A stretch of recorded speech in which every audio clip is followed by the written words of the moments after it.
उपकरण द्वारा किसी धातु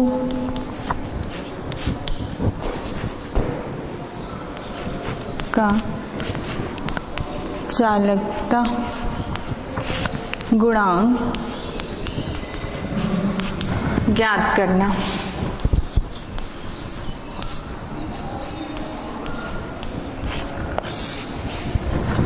अभी हमने पिछले अध्याय में पिछले क्लास में हमने ऊष्मा चालकता गुणांक के बारे में बताया था कि ऊष्मा चालकता गुणांक का सूत्र क्या होता है ना। अब हमने जो हॉज का उपकरण था, है ना, इंजन हॉज का उपकरण, उसके द्वारा हमने क्या किया, जो विभिन्न प्रकार के धातु हैं उनके चालकताओं की तुलना की, वो उसके लिए था।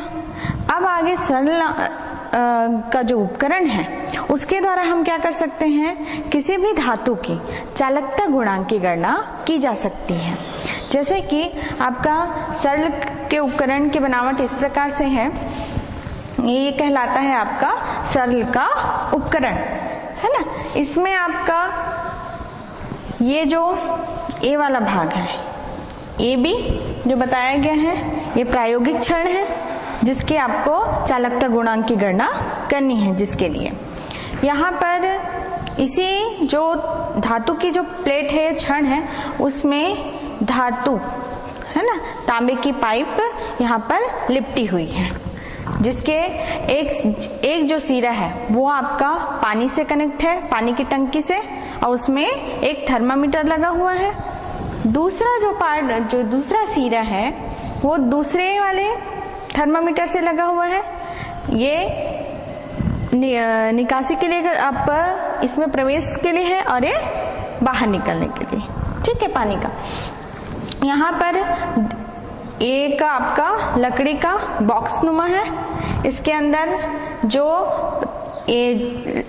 आपका क्षण है, प्रायोगिक क्षण, अब इस बाहर का जो बॉक्स है इसके बीच में नमदा या रुई भर दिया गया है, ताकि जो ऊष्मीय ऊर्जा का बाहर संवहन या विकिरण द्वारा क्षय ना हो सके। इसमें ये वाला जो कक्ष है यहाँ पर, ये आपका कहलाता है भाप कक्ष। यहाँ से आप क्या करोगे, इस क्षण को ऊष्मा प्रदान करोगे। यहाँ पर आपका दो और थर्मामीटर लगे हुए हैं, यहाँ पर गहराई किया गया है इस क्षण में, और यहाँ पर एक एक बूंद पारा रख दिया गया है और उसके साथ अटैच कर दिया गया है थर्मामीटर। यहाँ एक एक बूंद पारा रखने का क्या उद्देश्य है, इसको समझते हैं। पारा क्या होता है, आपका ऊष्मा का सुचालक है। तो थर्मामीटर को यदि इससे अटैच करना है, धातु के संपर्क में रखना है, तो अच्छी तरह ये ऊष्मा के साथ कनेक्शन बना सके थर्मामीटर, उसके लिए यहाँ क्या कर दिया गया है, पारा की एक एक बूंद रख दी गई है। इसके बाद इसमें क्या किया जाता है, सबसे पहले यहाँ इस टंकी के द्वारा इस पाइप में पानी प्रवाहित की जाती है। एक स्थिर धारा की आप जल प्रवाहित करेंगे इसमें, जिसका वेग भी निश्चित हो, एकदम ज्यादा ना हो, और एक लिमिट में यहाँ पर क्या करेंगे, हम पानी प्रवाहित करेंगे। यहाँ पर उसी समय यहाँ पर क्या करेंगे, भाप कक्ष से भाप भेजेंगे। यहाँ तो भाप के संपर्क में आपका क्या है, क्षण है। तो भाप के संपर्क में क्षण होने के कारण क्षण क्या होने लगेगा, गर्म होने लगेगा। गर्म होने के कारण जो इससे लगे हुए थर्मामीटर है उसका जो पारा है ऊपर चढ़ने लगेगा। जब इसकी स्थायी दशा प्राप्त हो जाएगी, स्थायी दशा प्राप्त मतलब, स्थायी दशा का मतलब हम पहले बता चुके हैं। स्थायी दशा का मतलब क्या होगा, आपका ताप स्थिर हो जाएगा और अधिक नहीं बढ़ेगा, है ना। उस समय पारा अपनी अपनी जगह क्या हो जाएंगे, स्थिर हो जाएंगे। तो आपका वो स्थिर अवस्था हो गया। तो उस कंडीशन में जब ये सारे आ जाएंगे तो उस समय हम यहाँ पर चार जो थर्मामीटर हैं, है ना, ये आपका पहला थर्मामीटर θ1, θ2, θ3 और θ4, है ना, इन चारों के पाठ्यांक हम नोट कर लेंगे। ठीक है। दूसरी गणना क्या करेंगे, यहाँ पर क्या प्रवाहित कर रहे हो आप, पानी प्रवाहित कर रहे हो, है ना। तो एक कितने समय के लिए आपने प्रवाहित किया है, वह समय और कितनी मात्रा में आपका पानी है, उसका द्रव्यमान, ये नोट कर लेंगे इसके द्वारा, है ना। ये आपका यहाँ से प्रवेश कर रहा है पानी, तो ये आपका यहाँ का ताप इसके ताप से क्या होगा,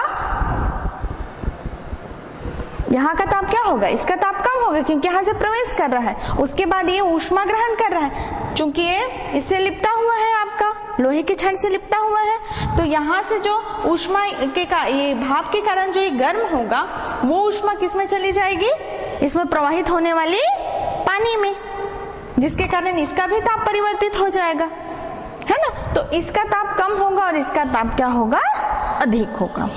तो इस प्रकार हम क्या क्या नोट करेंगे, क्या क्या इसमें नोट करना है। सबसे पहला आपका इन चारों थर्मामीटरों का पाठ्यांक, दूसरा आपका इस पानी जो जा रहा है इसमें उसका निश्चित समय के लिए जो पानी गया है उसका द्रव्यमान, और इस क्षण के अनुप्रस्थ काट का क्षेत्रफल।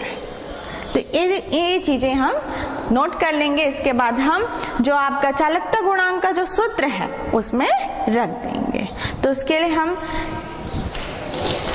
देखते हैं, सबसे पहले हमारे पास कौन कौन से प्रेक्षण जो आपने किया, उसमें आपने किसकी किसकी गणना की।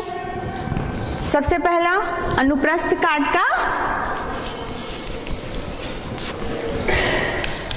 का क्षेत्रफल, ये कितना है आपका, मान लीजिए आपका ए आया। दूसरा आपका यहाँ पर ई और एच दो थर्मामीटर है, इसका इन दोनों के बीच की दूरी, ई व एच के मध्य की दूरी। तीसरा ई व एच थर्मामीटर का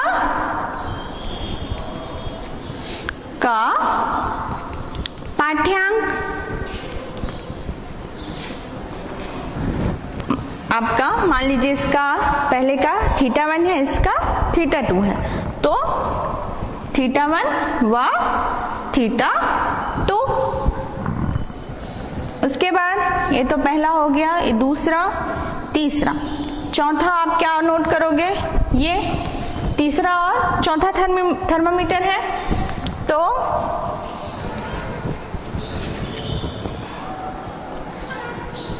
θ3 व θ4 का पाठ्यांक, और आपका पांचवा हो जाएगा पानी का द्रव्यमान, जो उसमें प्रवाहित हो रही है, पानी निश्चित समय के लिए जो प्रवाहित हो रही है उसका द्रव्यमान। तो T समय में प्रवाहित पानी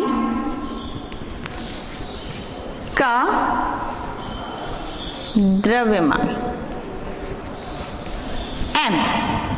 तो इन चीजों की हमको गणना करनी है, जो आप देख के बता सकते हो। θ1, θ2, θ3 और θ4 आप थर्मामीटर का पाठ्यांक नोट कर लोगे तो उससे निकल जाएगा तुरंत। आपका द्रव्यमान आप वेट निकाल लोगे, वो हो गया आपका समय, कितने समय के लिए, तो समय के लिए आप क्या निकालोगे, कितने समय के लिए आपने जल प्रवाहित किया, उसके लिए आप एक विराम घड़ी रखोगे कि आपने कितने समय के लिए प्रवाहित किया है, तो उस समय और उसके बाद आप द्रव्यमान की गणना कर सकते हो। तो इन सब चीजों को निकालने के बाद आपका ऊष्मा चालकता गुणांक के सूत्र में इन्हें रख देंगे।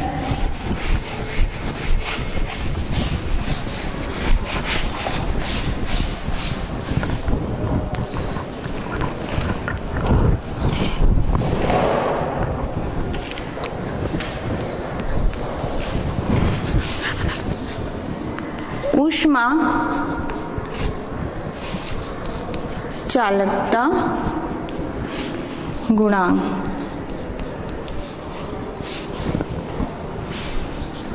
ज्ञात करने के लिए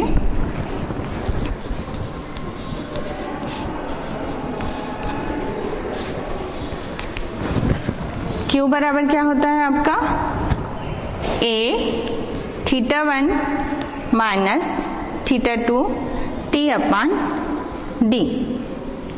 ये आपका सूत्र होता है, जहाँ Q क्या है, ऊष्मा की मात्रा। ये किसके बराबर होती है, अनुप्रस्थ काट के क्षेत्रफल A θ1 माइनस θ2 इंटू T/d, इसके बराबर होता है। अब हमको यदि ऊष्मा की मात्रा यहाँ निकालनी है, हमको क्या यहाँ और चीज है इक्वल टू K। ये क्या है, K आपका ऊष्मा चालकता गुणांक है। तो यहाँ पर हमको किसकी गणना करनी है, उस धातु के ऊष्मा चालकता गुणांक की गणना करनी है, मतलब हमको गणना करनी है K की। तो हमको इन सब का मान मालूम होना चाहिए, तो इस सब का मान तो मालूम है। यहाँ बच गया क्या, Q ऊष्मा की मात्रा। तो ऊष्मा की मात्रा क्या होगी, इस छड़ में, इसका छड़ का कनेक्शन किससे है, इस पाइप से है, और पाइप में क्या प्रवाहित हो रही है, पानी। तो इस छड़ में जितनी भी ऊष्मा होगी वो किसमें चली जाएगी, इस पाइप में जो पानी प्रवाहित हो रही है उसमें चली जाएगी। तो इसके कारण इसका टेम्परेचर बढ़ेगा। तो इसके द्वारा हम इसकी गणना करेंगे। तो Q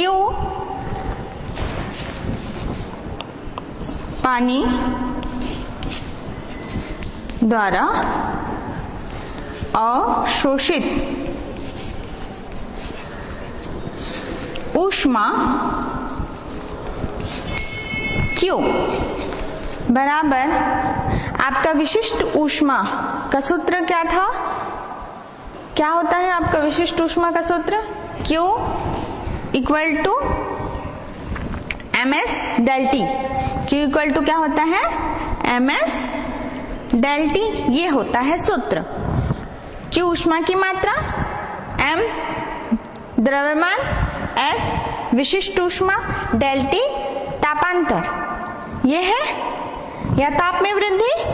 तो आपका इस सूत्र में, इस सूत्र से हम ऊष्मा की मात्रा की गणना कर सकते हैं। किस प्रकार करेंगे, यहां पर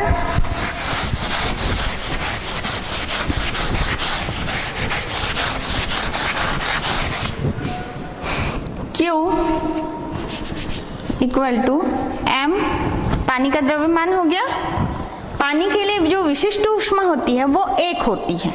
तो यहाँ पर क्या हो गया आपका 1, डेल टी कितना है, पानी द्वारा अवशोषित ऊष्मा के कारण टेम्परेचर θ3 और θ4 का बढ़ रहा है ना। तो आपका ये वाले दोनों थर्मामीटरों का बढ़ रहा है। तो आपका तापांतर कितना हुआ, इसका ताप अधिक है, इसका ताप कम है। तो θ3 माइनस θ4, तो आपका तापांतर हो जाएगा 3 माइनस θ4, या Q equal to m θ3 minus θ4। समीकरण 2। समीकरण 2 का मान समीकरण 1 में रखने पर यहाँ Q का मान निकल गया है। अब इसका मान हम समीकरण 1 में रख देते हैं। तो आपका क्या आ जाएगा, Q की जगह रखोगे तो समीकरण 2 का मान समीकरण 1 में रखने पर क्या हो जाएगा, m θ3 माइनस θ4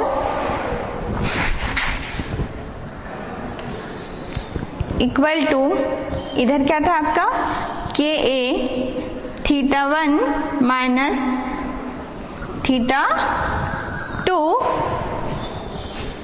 T/d, ये था आपका। तो अब हमको क्या निकालना है, K का मान निकालना है। तो K को एक तरफ रख देंगे और बाकी को दूसरे तरफ। तो आपका क्या आ जाएगा,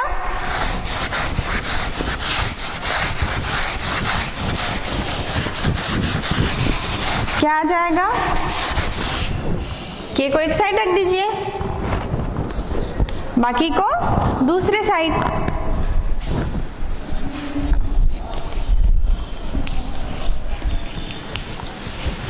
अपमान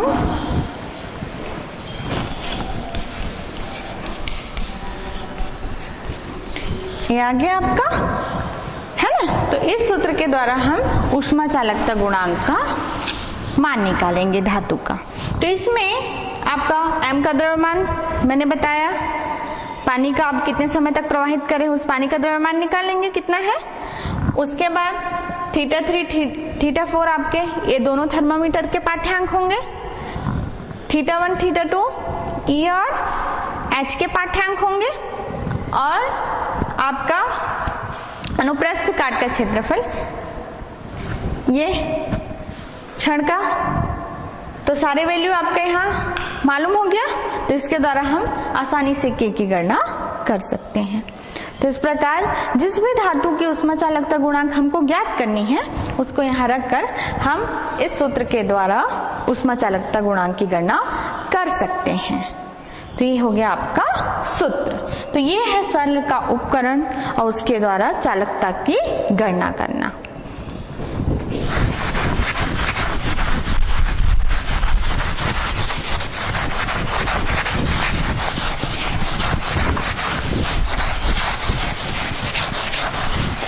अभी आपने ठोस के बारे में पढ़ा है ना, अब देखते हैं चालन विधि देख रहे हैं अभी तक। अब अगला है आपका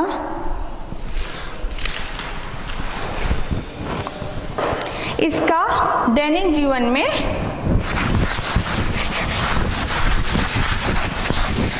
उपयोग किस प्रकार हम अपने दैनिक जीवन में देखते हैं। तो कुछ एग्जांपल्स हैं, जैसे कि ऊनी जो कंबल होता है वो शरीर को गर्म रखता है। ऊनी कंबल क्या करता है, शरीर को गर्म रखता है। और उसी के जगह यदि हम बर्फ को ढक दें उससे तो उसके ठंडेपन को भी बनाए रखते हैं। मतलब बर्फ को पिघलने के लिए करते हैं, बोरे को लपेट देंगे, अच्छे से बोरे को लपेट देते हैं, या तो आप कंबल को लपेट देते हो, तो उसके कारण क्या है, बर्फ नहीं पिघलता, मतलब ज्यादा समय तक रहता है उसमें सुरक्षित। तो ये किसके कारण होता, किसके कारण होता है, एक जगह हमारे शरीर को गर्माहट भी प्रदान कर रहा है और साथ साथ वो बर्फ को पिघलने से भी बचा रहा है। इसका कारण क्या है, कंबल में क्या होता है, छोटे छोटे छिद्र होते हैं, उसमें क्या भरा रहता है, वायु भरी रहती है। और वायु क्या है, ऊष्मा की कुचालक है। मतलब वो क्या करेगा, एक ऐसा माध्यम बनाएगा जो एक जो है वस्तु उसके ताप को दूसरे की तरफ बढ़ने नहीं देगा, मतलब ऊष्मा के आदान प्रदान को वो रोक देगा। तो जैसे कि हम शरीर की बात करते हैं तो शरीर की ऊष्मा को क्या करता है, यदि कंबल लपेट दिए तो शरीर की ऊष्मा को बाहर जाने नहीं देगा। इसके कारण क्या होता है, हमको गर्माहट लगती है। उसी के जगह यदि बर्फ की बात करें तो बर्फ के लिए क्या हो जाएगा, आपका बर्फ ठंडा है और बाहर का वातावरण क्या है, गर्म है। तो क्या करेगा, जो कंबल में भरा हुआ, जो उसके क्षेत्र में भरा हुआ जो वायु है वो कुचालक की भांति में एक दीवार की भांति काम कर रहा है, जो एक जगह से ऊष्मा को दूसरी जगह स्थानांतरण को रोक रहा है। तो बाहर की जो ऊष्मा है वो अंदर प्रवेश नहीं कर पाएगी, जिसके कारण वो आपका बर्फ क्या रहेगा, सुरक्षित रहेगा। तो ये है आपका एक जो देखते हो जहां भी बर्फ वगैरह का यूज होता है, बर्फ की फैक्ट्री हो या ठेले वगैरह में भी दिख जाता है, लपेटे रहते हैं। ठीक है, दूसरा जैसे एग्जांपल है आपका मोटे कांच के गिलास। हम जनरली देखे हैं घरों में कई बार ऐसा हो जाता है कि कांच का गिलास टूट जाता है यदि हम गरम गरम चाय रख दें, है ना, छोटे छोटे ग्लास रहता है उसमें अगर हम क्या करें, चाय रख देंगे तो अचानक से क्या हो जाता है, टूट जाता है। इसका कारण क्या होता है, जो कांच भी है वो आपका क्या है, ऊष्मा का कुचालक है, मतलब जल्दी से ऊष्मा का एक जगह से दूसरी जगह स्थानांतरण नहीं हो पाता। तो जैसे ही आपका जैसे कांच मोटा है तो उस स्थिति में क्या होगा, जैसे ही आपने चाय डाला तो जहां पर वो चाय की जो ऊष्मा है वो उसके संपर्क में जो तल आया वो तो गर्म हो गया, लेकिन जो नीचे वाला तल है वो गर्म हो पाया क्या, नहीं हो पाया, तो एक में क्या हो गया, प्रसार हो गया, और एक में क्या हो गया, ठंडी ही अवस्था में है। तो इस प्रकार के असंतुलन के कारण क्या हो जाता है, आपका कांच टूट जाता है। तो ये दूसरा एग्जाम्पल है जो हम अपने दैनिक जीवन में देखते हैं। इसी प्रकार जैसे आपका ग्रीष्म काल में, जैसे अभी तो गर्मी का दिन चल रहा है, तो इस टाइम देखते हैं कि शाम के वक्त बाहर का जो वातावरण है वो क्या हो जाता है, ठंडा होने लगता है, धीरे धीरे टेम्परेचर डाउन होने लगता है। लेकिन हमारा जो कमरे में क्या है, उमस भर जाती है, कमरे का ताप ठंडा नहीं होता, भले बाहर का ताप क्या होने लगा है, ठंडा होने लगा है, लेकिन अंदर का जो गर्माहट है वो बना रहता है। तो ये एक किस कारण होता है, इसका कारण ये है कि आपका जो दीवार है ना, वो भी तो ऊष्मा का कुचालक है।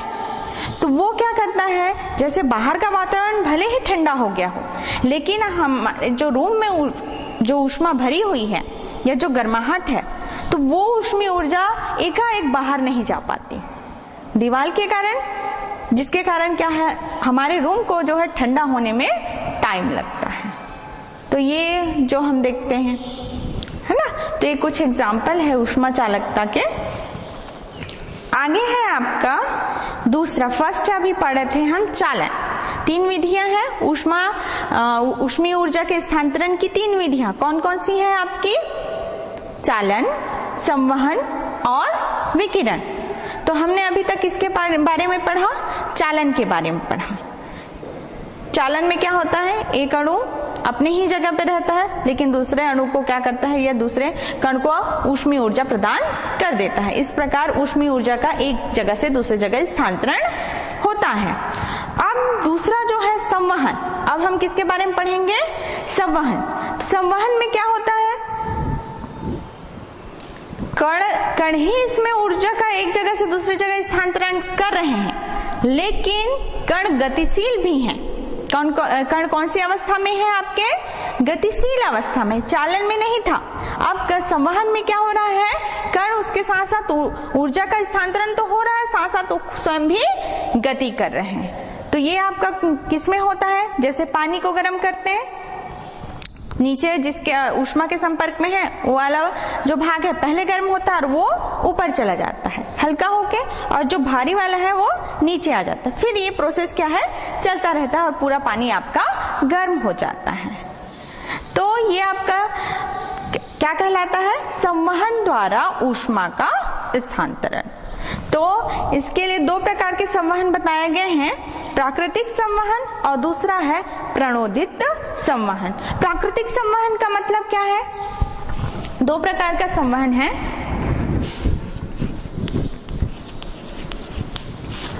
पहला है आपका प्राकृतिक संवहन और दूसरा है आपका प्रणोदित संवहन। प्रणोदित संवहन,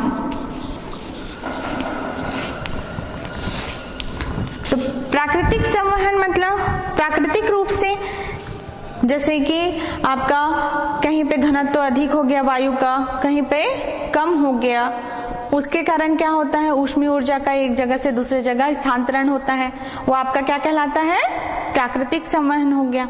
दूसरा आपका क्या है, प्रणोदित संवहन। प्रणोदित संवहन मतलब आप क्या कर रहे हो, उस जैसे गैस है, संवहन द्रव में भी हो सकता है, गैस में भी हो सकता है। तो गैस को जैसे आप क्या कर रहे हो, फोर्स लगा रहे हो या मूव करवा रहे हो, जैसे पंखे के द्वारा क्या करते हैं, मूव करवाते हैं। तो ये आपका क्या हो गया, या पंप के द्वारा गैस को क्या करते हैं, हम गतिशील अवस्था में लाते हैं, तो वो भी क्या है आपका प्रणोदित संवहन। तो पहला आपका प्राकृतिक संवहन, प्राकृतिक रूप से जो ऊष्मा का स्थानांतरण हो। दूसरा आपका है प्रणोदित संवहन, यदि आप क्या पंप द्वारा या पंखे द्वारा क्या कर रहे हो, गैस को गतिशील अवस्था में ला रहे हो, तो उसके कारण जो ऊष्मीय ऊर्जा का स्थानांतरण। तो 2 प्रकार के हैं आपका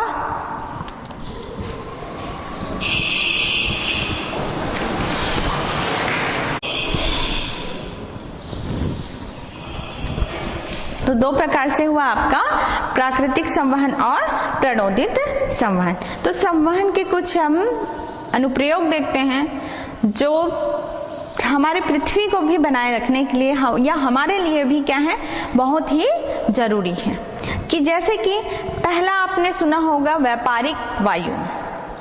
व्यापारिक वायु चल रही है, कहा जाता है न्यूज में, ऐसा न्यूज अगर मौसम का अगर हाल देखोगे तो उसमें भी दिखाता है। तो व्यापारिक वायु कैसे चलती है, इसका कारण भी आपका संवहन है। कैसे? जैसे कि आप ध्रुवों पर जाते हैं, ध्रुवों पर क्या है, मौसम ठंडा है और विषुवत रेखा में गर्म है। तो जाहिर सी बात है जहां गर्माहट है वहां की वायु क्या होगी, हल्की होगी और गर्म होगी।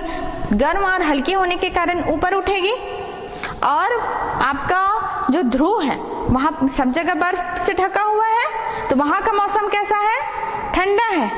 तो वहां का ताप कम होने के कारण उसमें क्या होगा, उसकी जो वायु होगी वो भारी होगी और पृथ्वी के निकट होगी।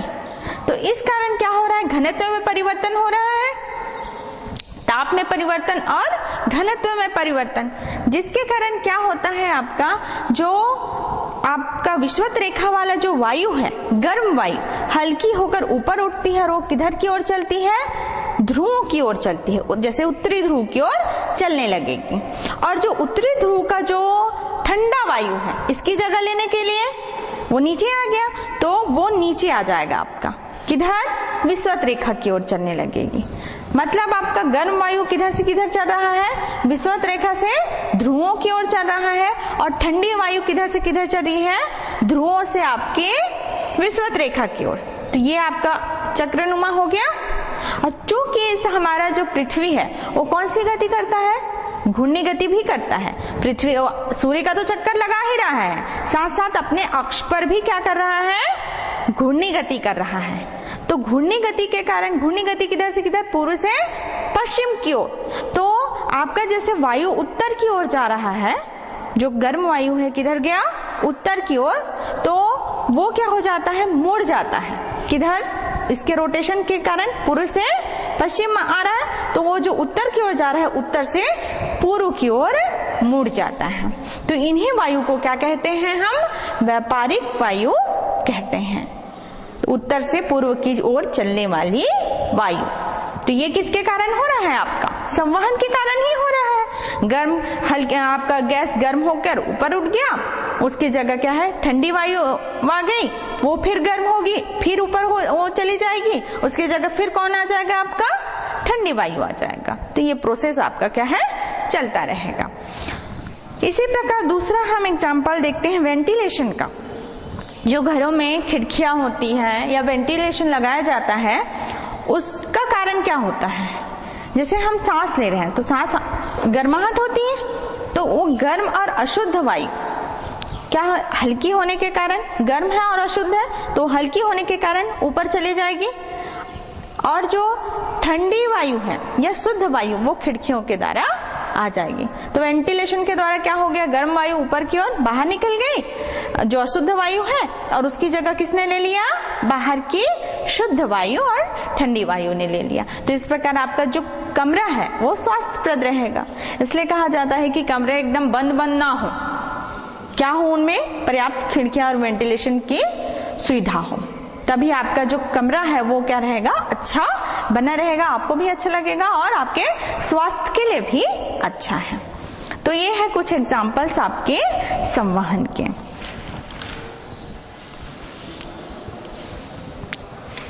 अगला है आपका विकिरण। दो चीजें हो गई आपके, चालन और संवहन। अब अगला है आपका विकिरण।